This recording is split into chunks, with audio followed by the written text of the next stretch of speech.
Does your website need more traffic? Well, visit overflowcafe.com today. They make websites popular, and over 41,000 people use their service to gain more customers. They are winning at business. What about you? Visit overflowcafe.com today. Hi, this is your girl T with Rockefeller's Barbershop, located at 1733 Babcock in San Antonio, Texas. Whether you're looking for a haircut, a shave, braids, dreads, weaves, color, we do it all here at Rockefeller's. You can hit me up at 210-884-9046.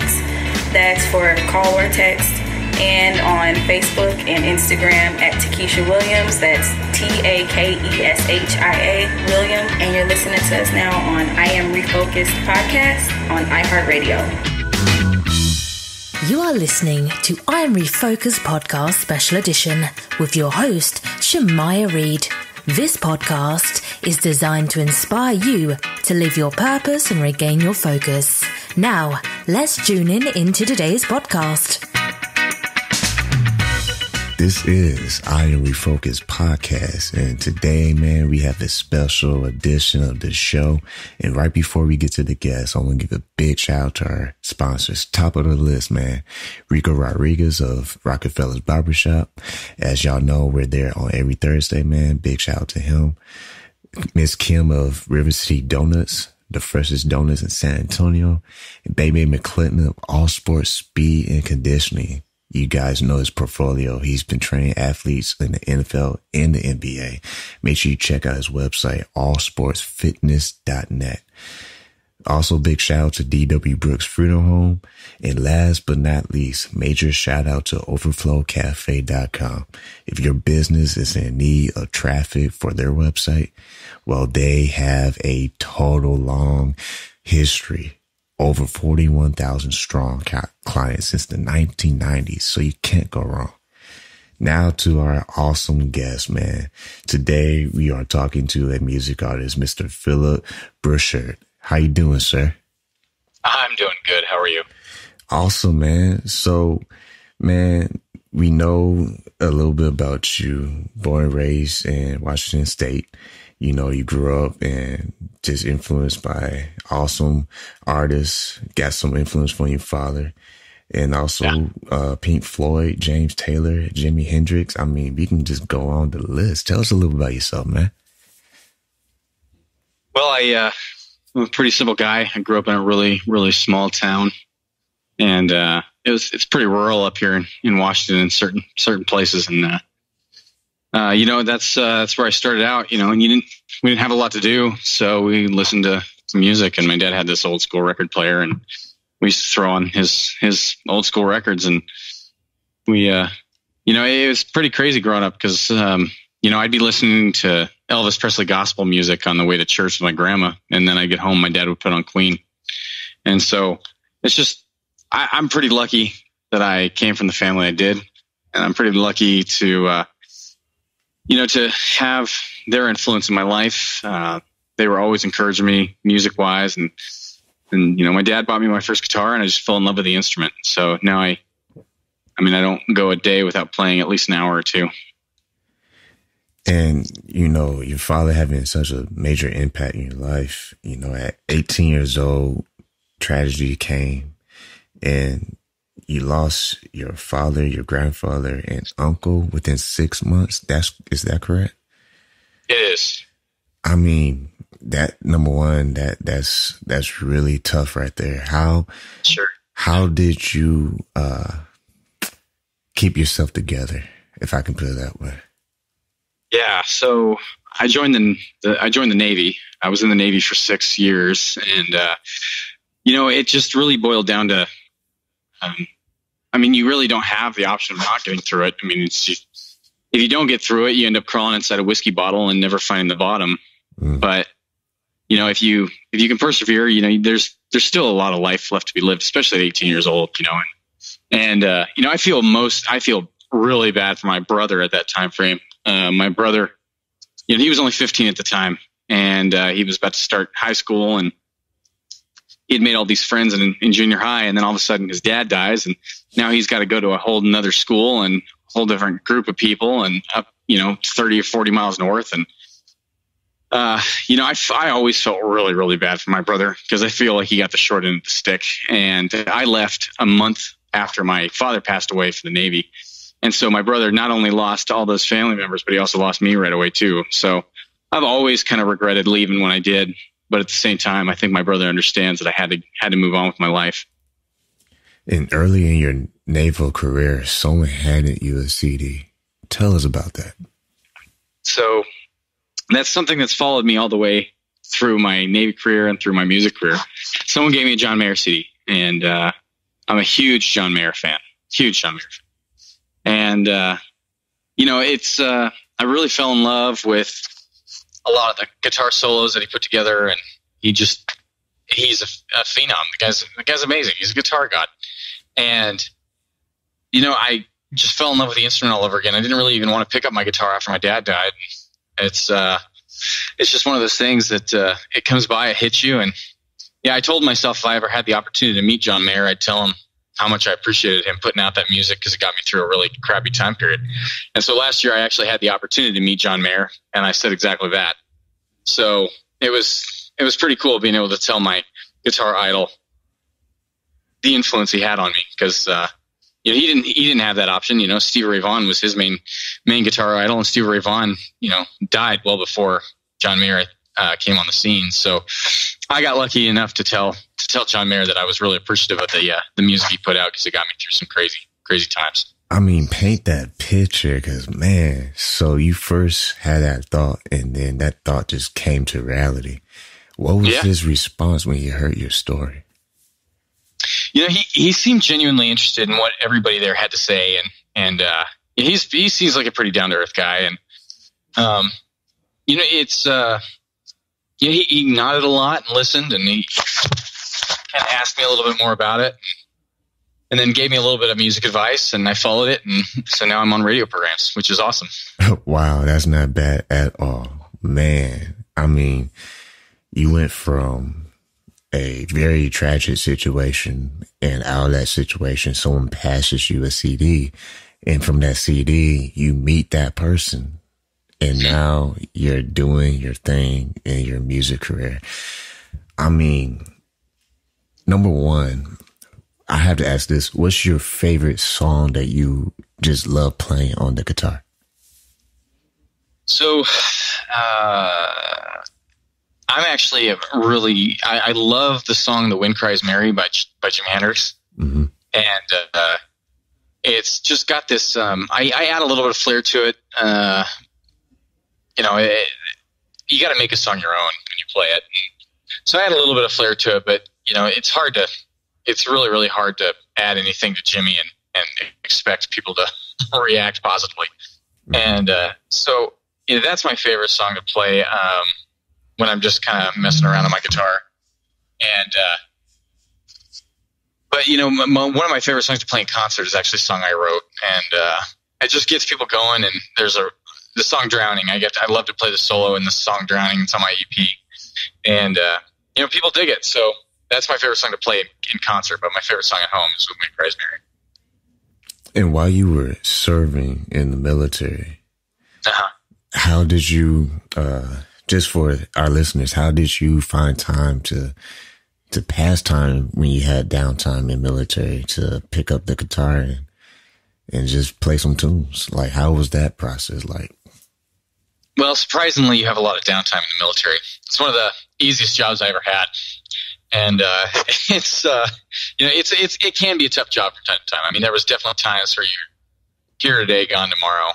And, so you find time on this. You definitely bring your guitar with you when you can. And there's a lot of people that play in the military because it's a great, great pastime. So you find these people that play and you play with them. And a lot of times some people can even be, decently high ranking. And when you've got a lieutenant on your side that plays guitar, it's tough for anybody to tell you can't go play. Yeah. So it's, networking. Like you said, before the show started, it's all about networking. It's who you know sometimes. That's very true. And when you finish your military journey, and you started to playing gigs in San Diego area and relocated to Washington State. What was your mindset then? Was it, man, I need to just take this full blown music career, or was it just something you wanted to do on the side? Well, I put out an album back in 2011. It was a Christian album, and it didn't fare very well, and I got really burned out by a lot of the music industry because that was right around the time people started streaming everything. And so, I didn't quite understand why albums weren't selling. And, nowadays, it's everything is streaming. I mean, it's either vinyl or streaming. And so, I charge more for shows now than I used to. And there's nothing wrong with that. Now I, sell t-shirts and I sell, various merchandise to make up the difference between, what people used to make up on album sales and everything like that. So, it's something that I did on the side there for a little while, but, I'm a kind of an intense guy, and sometimes I feel like there's no point in just kind of, tiptoeing in, sometimes I like to just jump right in. I mean, speaking of jumping right in, they also said in your bio that you're also an owner of a general contracting business in Pierce County, Washington. I mean, I think we have a little go-getter in you because, I mean, military to music to, performing on stage to also, wearing the shirt and tie, or is it just pajamas and you're on the laptop? No, yeah. Being a general contractor is, I actually swing a hammer for my day job. And, it's crazy too, because I studied finance in college. I have a bachelor's degree in finance from the University of Washington. And I started my own general contracting business, and that was kind of it was, I was always told, my grandpa always used to tell me, and I think he picked it up from some book a long time ago, but he always told me that you should always have a hobby that makes you money. You should have a hobby that keeps you fit, and you should have a hobby that keeps you creative. Oh, that's real good. And so, my hobby that made me money there for a while, it still does, but it was general contracting and swinging a hammer, roofing, and things like that. And I feel like those are really valuable skills, I think, for anybody to have. So I would never say I would regret that. My hobby to keep me fit is, I go to the gym and I work out, but my hobby to keep me creative is playing the guitar. I mean, listening to this podcast is going to be awesome for active duty and veterans in the military. What will be some sound wisdom that you will just give to your brothers and sisters in the military who might be interested to own their own business once they're done, or go out and become a music artist? What's some things that you would love to just share with them? Well, for me, it was a lot of times I struggled thinking that maybe things weren't all that great. But when you look back on a lot of these really crappy times when you're in the military, it's easy to just say, yeah, it wasn't that bad, and you look back on some of them fondly. In fact, there was a period of time that I thought was going to be the worst period of time in the military when I transferred to a certain duty station. And it ended up being one of the best times. And so there's always things that are going to bug you. Just get through them and keep it going. Don't quit. And when as far as wanting to start your own business and everything, realistically, there's only so much reading you can do. There's only so many answers that a professor can tell you. Sometimes you just got to do it. And there's nothing wrong with just diving right in. I really like those words of just doing it. I mean, I wish I had been in Nike because that was pretty clear, good, slogan for them. But as that mindset, was it something that you feel evolved when you were going through that dark chapter in your life, or was it something that your dad and grandfather always instilled in you? Well, I can trace it back to a certain instance in my life. I wanted to quit the football team when I was younger, and I was one of the smaller kids. I'm 6'2", 210 pounds now.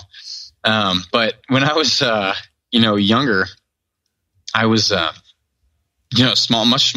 much smaller. In fact, I didn't even eclipse 5 feet tall until I think my junior high experience, 7th grade, 8th grade, years. And, I weighed in at 90 pounds in my 8th grade year for wrestling. And, so I was getting just beat up on the football field, and guys were hitting me really hard. Bigger kids were just destroying me out on that field. And I wanted to quit. My dad told me, if you quit this, you'll never finish another thing in your life. He said that if you quit this right now, it'll always be easy for you to quit later on. So just stick with it and just move forward. It sucks now, but just get through it, and you'll come out the other side feeling a sense of accomplishment. And when I did that, I remember the feeling I got when I had accomplished what I accomplished.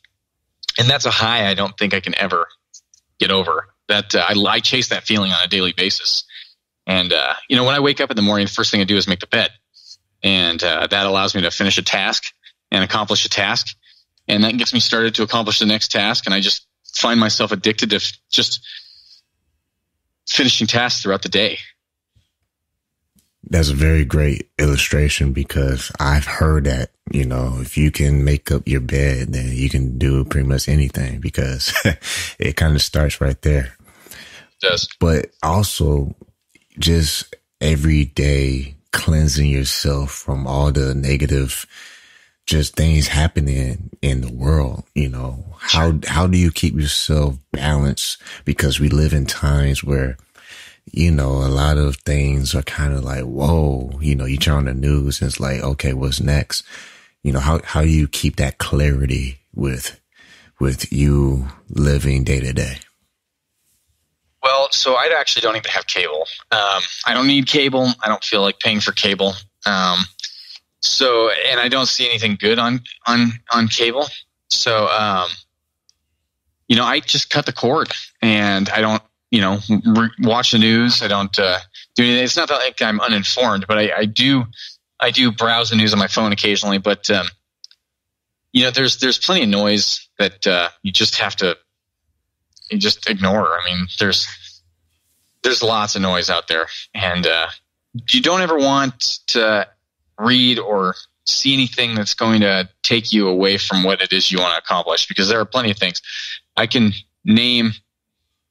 go on Google. When I was starting my general contracting business, I can go on Google and type in general contracting. It sucks and you're going to fail, and I'll find 10,000 websites dedicated to telling me that general contracting sucks and I'm going to fail. I can do the same thing with music. Will I ever be a legitimately known guitarist and musician? And there's going to be 10,000 websites that tell me, yes, I will fail, and I'm going to do a terrible job. But I can tell you, I met John Mayer, and he told me, stick with it, and I'll be fine. That's very, very awesome how you said that, because it's so true. Sticking with the task at hand, because we want to eat other people's plates except for what's on our plate, and we want to pay attention to everybody else's yard, but not attend to our own backyard. And it's very interesting how this all flowed, because in the beginning, your dad finished one important task. He brought a guitar home, and he noticed you were picking up the guitar. Take us back, man. When you first saw the guitar that he brought home, did you instantly say, man, I want to try that? Or was it just something that kind of built up over time? No, it was instant. It was almost like my path in the universe had, I suppose, intersected with what it intersected with the path I think I was supposed to take. And there's a few times I think we all have experienced when we run into someone that we've never met before, and we either instantly, thought they were amazing, like, oh, this person's going to be significant. There's a reason I met this person. Or, I'm sure there's people we've instantly hated, and you can't really quite understand why you can't stand this person right away. It's just this feeling you get. And, there's a reason for that. There's something intersecting. I don't know if it's chi or feng shui or anything like that, but there's been plenty of times where I've gone through a music shop and I've placed, some really high-end, beautiful guitars in my lap, and I felt like they were foreign objects in my life. They just didn't fit right. This was not the right fit. And then I went and put this one guitar in my lap, and everything fell into place. And that's the way it was for me in guitar. The very first time I ever saw one at our house, I picked it up, I put it in my lap, and all was right. All was right in that moment. Like, life made sense. Life fit together, and all the pieces were in place. Man, you talk about passion. Music is obvious something that allows you to find that passion. When it comes to your purpose, you serve United States. Thank you for your service. Thank you. You stepped up and you answered the call. But you not only just did that, you also answered the call to being a musician and a businessman. What is that one thing you want to leave behind you when it's all said and done, when people read your bio? And, your biography. I feel like if I was going to leave one thing behind, it would be that I really want to help people. I want to find myself in service to others because, there's nothing quite like solving someone's problem and them being internally grateful. I'll give you an example. There's this single mom that I did a roof replacement for earlier this year. And, she really struggled financially. And, we were able to come up with a solution that fit her budget. And she had an active leak in her roof. And water was pouring into her house. And she just broke down crying. She had nothing, no way of working this out. And we came up with a solution that made it work. And I just find myself always trying to be in a position where I can serve others, because I have found that being selfish and being self-centered is a very lonely existence. But when you're in service to others, when you tell other people that they can do what they're setting out to do, when you encourage them, when you're kind to people, when you're kind to animals, when you're just generally a good human being, I think good things do come your way. I do. And that's not the reason you should do them, but I do feel that there's something about serving others and serving a purpose higher than yourself that definitely pays its dividends. It's very interesting that you say that, because there's a movie, I can't think of it at this moment, but it has something to do with the National Guard. And I'll never forget, the guy said to the guy he was training, he said, honor your gift. And it was a very powerful moment, because as the movie was going, there was a time and scene when that young man had to do what his trainer was telling him, to honor his gift. And it's like a boomerang, whatever you throw out there, it's going to find its way back, whether it's good or if it's bad. And whatever you plant, it's going to grow. And it's very evident your dad planted a seed of allowing you to be exposed to this guitar that he brought home, and look at his growth. So I can just put it that way.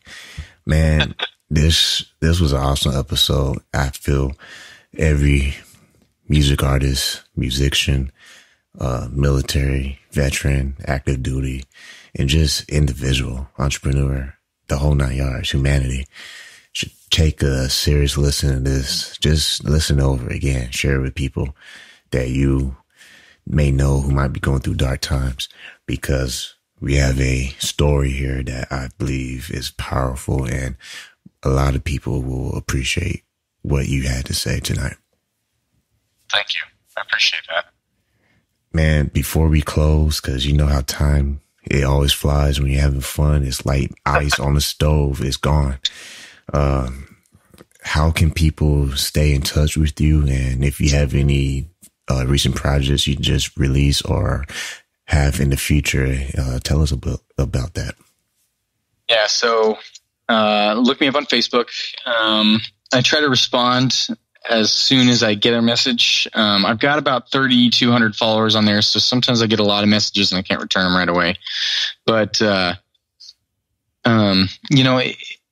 Facebook is definitely a good place to hit me up. But I've got an EP out. It came out last November. It's called Wavelength, and there's 5 songs on it. And I think it has something for everyone. I think it has something for when you're down. I think it has something for when you're feeling great. And I think it has something for when you're just kind of in the mood to kind of chill out. So, Wavelength you can find it on Google Play, Apple Music, iTunes. I think it's even on YouTube, but you can find it on pretty much any streaming service. And, I hope people can give it a listen and tell me what they think. I'd love to hear from them. I do occasionally put cover videos on YouTube, and I'm going to be putting an live acoustic version of my song All Over Again on YouTube for people to listen to when they want. Man, that is awesome. Well, I hope y'all enjoyed this awesome conversation with Phillip, and make sure you do go out and support him on his Facebook, his Twitter, and YouTube. And we have all the information in the description. And no pressure, man. We have at least 10, 11, 12. It's been up and down 13 countries who are listening to this podcast every week. So you're definitely going to reach some people's ears. And I'm excited about that, man. And we definitely here at I Am Refocused podcast wish your career much, much success. So that way everybody can hear your powerful story and just enjoy the genuineness of who you are as a person, as a human being. We thank you for being on this show. It was a great, awesome show. These shows are rare because when people say what they say, it's totally different when that story just kind of just melts. It really just gets you thinking, and it does something to you. So we appreciate you telling your story on this platform. Thank you for having me. Means a lot. Sir. Yes, sir. And like we always say, every single show, y'all, before we close the podcast, we always want to say, keep God first, stay focused, and peace.